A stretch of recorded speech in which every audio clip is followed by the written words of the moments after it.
Alright, let's face it. There's nothing worse than waking up to a dead phone or hopping in your car, turning the key and hearing, well, nothing. Your battery gave up on you, just like your parents did. Pow! Well, for the longest time, the team in SG-1 and Atlantis could relate. Not with the parents thing, but with the dead battery aspect. So power was always their biggest obstacle, until they stumbled across the ultimate get-out-of-jail-free card. The 0 Point module. These things saved the day so often, it practically became one of the leading protagonists. Wraith attack, toss a ZPM at them. Rodney sprained his ankle, you guessed it, toss a ZPM at him too. But, in my defense, early season Rodney was so insufferable that I'd have thrown a toaster at him, if I could. But I digress. For now is the time we get serious about this topic for a second. Hi everyone, I'm the Geek from Geek Nexus, and today we're cracking open the ZPMs. Figuratively, of course, by looking into how it works, the insane numbers behind it, and the brilliant and not so brilliant folks who actually built it. Oh, and if this video actually charges your batteries, please hit that like and subscribe button, as this gets me one step closer to actually becoming a millionaire one day. And with that said, let's dive right into the power and uses of these miniature universes. So part 1, the numbers game. We're lucky enough that Dr. Rodney McKay, love him or hate him, actually gave us the specs. According to his math, a ZPM pumps out 280 terawatts continuously. That's 2.8 times 10 to the 14th watt of electricity. Now look, I could spend the next several hours boring you by calculating exactly how much energy it took to shield Atlantis under an ocean for 10,000 years and incorporating it into an equation to compare it with our real-life power consumption, and in that way give you an idea of how powerful these batteries were. But I won't, because I can't, and to be fair, I actually don't want to. But fortunately, someone else did it already, so all I have to do is break down the following for you. Right now, the entire world's energy demand, every light, every factory, every crypto mining rig, every Tesla busy charging, sits at around 2.0 times 10 to the 13th watts. Doing the math will show you that the ZPM could basically power 14 Earths simultaneously. That means that we'd only need about 7% of a single ZPM to run our whole planet. The other 93%? Well, you could mine Bitcoin until the sun swallows the Earth and still have leftover juice to spare. In other words, one fully charged ZPM could keep humanity humming for tens of thousands of years, or possibly run ChatGPT for at least an hour. Bottom line, it's not just a battery, it's literally a tiny universe in a bottle. Now for part 2, who actually made these things? Who built the ZPMs? It was the ancients. Boom! Video over. Thanks for watching. Cheers guys! Okay, fine, I'm joking. But seriously, the ancients are the undisputed champs of power storage. But with the genius level aliens running around the galaxy, surely someone else figured out how to make or at least recharge these glowing orange lava lamps, right? Well, kinda, but mostly no. So first up, the Asgards. You'd think the smartest little grey dudes in the galaxy would have their own versions, right? But nope, the Asgard rocked neutrino ion generators. Powerful, sure, but not pocket-sized universe powerful. Even they looked at the ancient tech like I look at my tax returns, total confusion.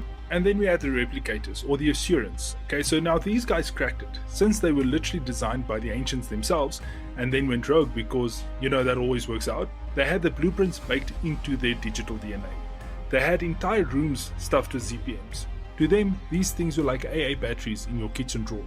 Functional, identical, mass-produced copies. Not knockoffs, not cheap imitations, real honest-to-God 0 Point modules. Okay, so the irony isn't lost on me, okay, so look at this. The Atlantis expedition later stole those ZPMs to power their city.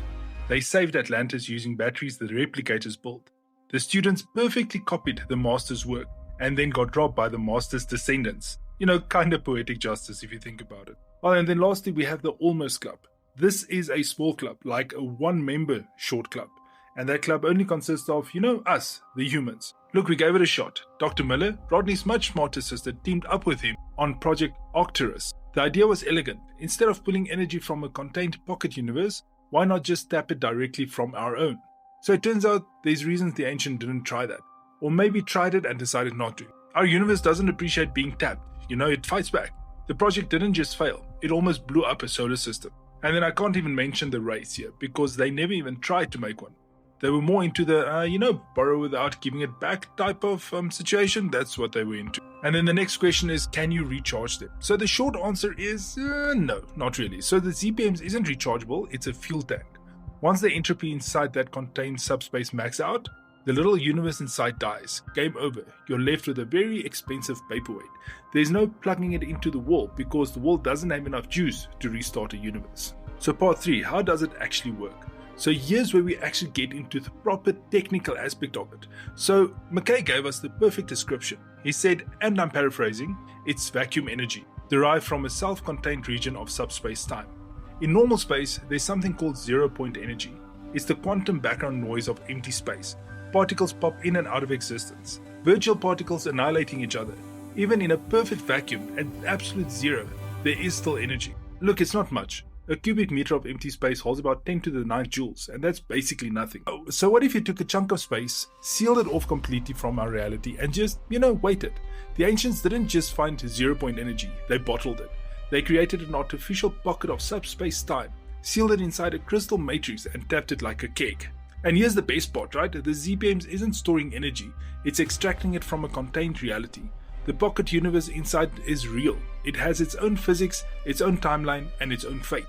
And every moment that ZPM is running, that universe is dying.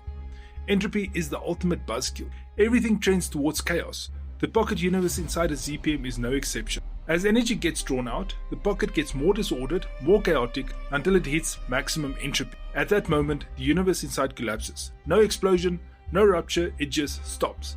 The crystal goes dark. The ZPM is factually dead. And you can't bring it back. You can't uncollapse a universe. Think about that for a second, right? So every time the Atlantis expedition fired up a ZPM, they made a deal with the devil, kind of. They were basically saying that we're going to consume this reality so ours can survive another day. And the ancients, they built thousands of these things. They industrialized the death of universes. Similarly, the cartoon Rick and Morty comparison writes itself. Remember that car battery with the enslaved civilization? It's played for laughs, but it's the same premise. Ultimate power requires ultimate sacrifice. Stargate dresses it up with reverence. Rick and Morty shows the horror. Same object, different angles. So when you really look at a ZPM, I mean really look, what are you actually seeing? It's not a battery, it's a tomb. A universe born, contained, and drained until it reaches the heat death of its own tiny existence.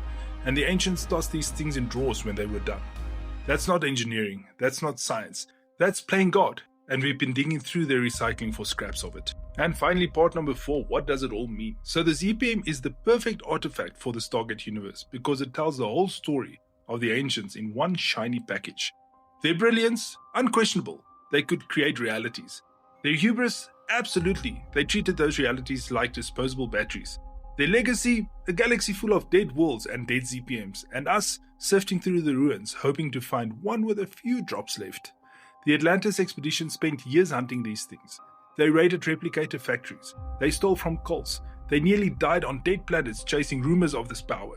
And every time they found one, they celebrated. Because the ZPM meant survival. It meant getting home. It meant fighting another day. But they were also grave robbers. They just couldn't afford to feel guilty about it. The 0-point module wasn't the ancients' greatest invention. It was their greatest crime. And we're still paying for that interest. Every time we use one, a universe dies. But the alternative is letting the wraiths win. So we make the deal, we always have to make the deal. And somewhere in a pocket of subspace time too small to measure, a universe that never got a life finally reaches the end of its very long, very lonely existence. Anyway, thanks for sticking around. If you want to help me afford a ZPM for my own house, seriously, my electricity bill is out of control. Hit that like button and subscribe if you haven't already. And next time, we might be looking into the Asgards. Little grey men, big grey problems. That sounds so wrong. But anyway, that'll be next.